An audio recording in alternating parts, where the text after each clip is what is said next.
One of my teachers, Rabbi Mendel Futafas of blessed memory, he told me a story, maybe it's a sort of a parable.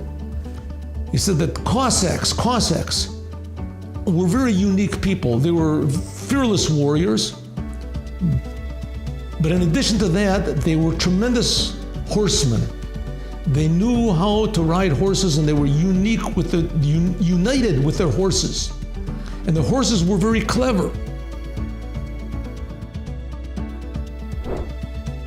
So he told me a story that once there was a Cossack after some battle or whatever, as he laid down under a tree to go to sleep, and he told his horse to wake him up in a half an hour. And sure enough, he laid down, he went to sleep, and the horse woke him up, and he jumped on the horse and started to ride. And he rode with the wind running through his hair, but he smelled something terrible.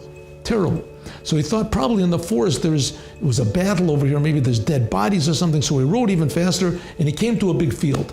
And the smell was still there. It was really very bad. So he thought, well, probably they just finished putting manure on the fertilizer on the field. So he rode even faster, and he went into the city.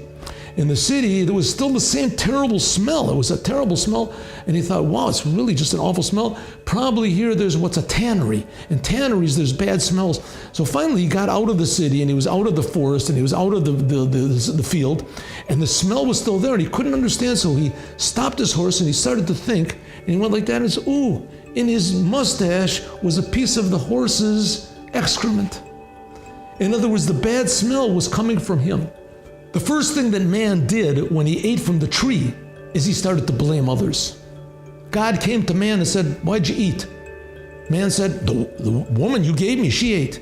He went to the woman, why did you eat? She said, the snake did it. Why didn't they blame themselves? Oh, you're right, I should have not eaten. Because that's one of the big faults of man, is blaming others, looking for the blame somewhere else. Not understanding that it could be that maybe I'm the problem. And even more, usually the bad that we see in others, somehow or other is also within us. Therefore, the point of life is to realize that there are bad things, and that we do make mistakes, and that we should take responsibility for our mistakes. Guilt can be a very, very good thing, a very positive thing to a certain measure. To examine ourselves to see if really we've done something wrong. Maybe we've gone against the purpose that the Creator is creating us for. And once we do find what's wrong, then we can clean off our mustache. Then we can admit to God, God, I made a mistake, please forgive me. And without any doubt, God always forgives. That's the idea of Moshiach. Moshiach will be a person that will teach the entire world about the goodness and the closeness and the incredible love that God has for each and every one of His creations. And if we make mistakes, it's only because God created us that we have the ability to make mistakes, and God wants us to have that ability. And that same power that can make us make mistakes is the same power that can make us take responsibility for them and to ask forgiveness for the Creator, and immediately God forgives us. That's why we need Moshiach now.